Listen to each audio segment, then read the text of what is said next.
Welcome to Triumph IAS. It's a daily mains practice question and answer series. This program is exclusively designed for UPSC CSE aspirants. In this video discussion, we will discuss UPSC CSE mains previous 25-year questions. Question number 1. Empowering women is the key to control population growth. Discuss. Let's start with the introduction of the answer.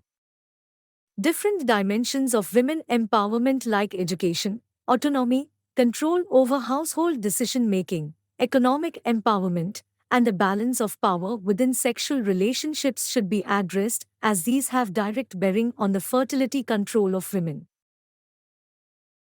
The main body of the answer should be number 1.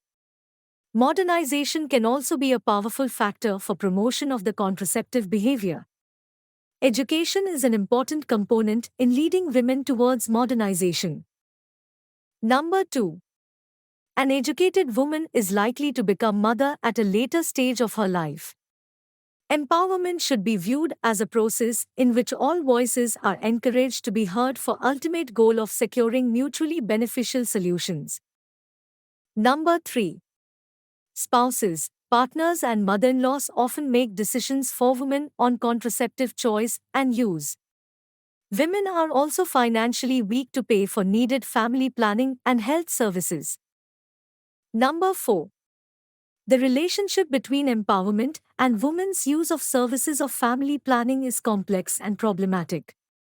India needs to empower women so that they can decide on the size of the family and thus help the country curb the growth of its population. Number 5. The mindset of most of the people, including the educated ones, is that family planning is the responsibility of a woman. Conclusion of the answer is: social moves like educating girls will empower women to take informed decisions about her body and life, as well as that of the child. Curbing underage marriage and teenage pregnancy will also help in checking the birth rate. Question number 2. Indian diaspora has an important role to play in Southeast Asian countries' economy and society. Appraise the role of Indian diaspora in Southeast Asia in this context. Let's start with the introduction of the answer. Both India and Southeast Asian region are facing common challenges like creating skills for the digital age, generating jobs in the age of disruption, meeting the need of rapid urbanization, protecting the biodiversity, and making the NA sources cleaner. Against this backdrop, the role of Indian diaspora in economy and society of the region is crucial. The main body of the answer should be number 1. India's soft power in ASEAN region is second to none, and India's attempts to use its diaspora and soft power to revive historical links with the region appear to be bearing fruit. Commerce, connectivity and culture are at the core of India's Act East policy. ASEAN is India's fourth largest trading partner, accounting for 10.2% of LNDA's total trade. Number 2. Indian settlers have been associated with the region and their society since ancient times. Under the present Indian regime, there is a surge in activities for establishing connection with Indians abroad, particularly with respect to Southeast Asia. The Indian diaspora in the region is mostly connected with textile industries, plantation labor, and sports businesses. Also, there are Indians holding senior positions such as chartered accountants, bankers, IT professionals, actors and models. Number 3. The contribution of Tamil laborers has made Malaysia one of the largest producers of rubber. Also, Indian laborers facilitated producing rice in Myanmar. Major Indian corporates have invested heavily in Thailand, including Aditya Birla Group and Ranbaxy. In Vietnam, a major share of the country's economy is based on the 2- and 3-wheeler automobiles, and Indian companies are active players in the sector. Indian doctors play an important role in the Brunei's health service. Conclusion of the answer is: India's growing diplomatic, institutional, political, and security engagement with ASEAN institutions such as ASEAN Regional Forum and East Asia Summit is inspired by the prospect of leveraging on the presence of the Indian diaspora in Southeast Asia.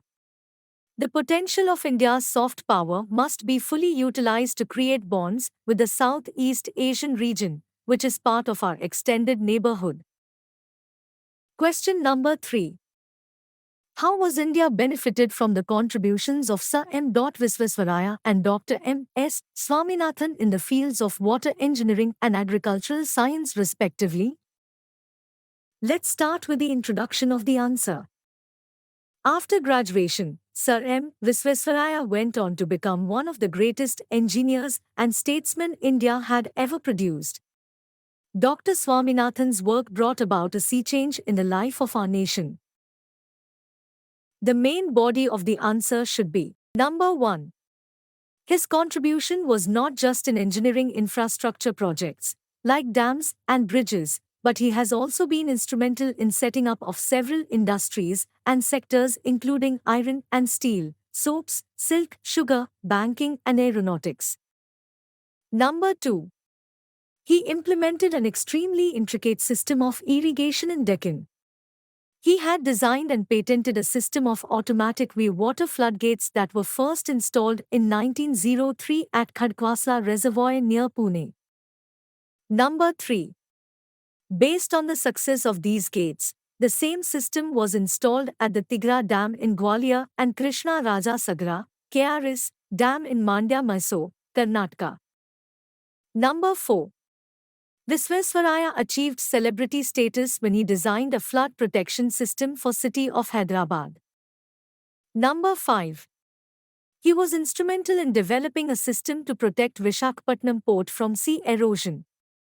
This dam created the biggest reservoir in Asia when it was built. Number 6. Visvesvaraya gave his valuable technical advice for the location of Mokama Bridge over Ganga in Bihar. Dr. Swaminathan's work brought about a sea change in the life of our nation. Number 7. It is due to his pioneering efforts that our country transformed from a ship-to-mouth existence to one of the leading producers and exporters of food grains in the world. Number 8.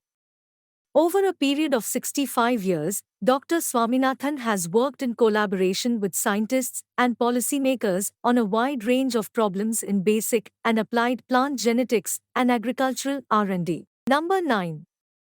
He is considered a global scientist of rare distinction because of the indelible mark he has made on food production in India and elsewhere in the developing world. Conclusion of the answer is: his advocacy of sustainable agriculture leading to an evergreen revolution makes him an acknowledged world leader in the field of sustainable food security.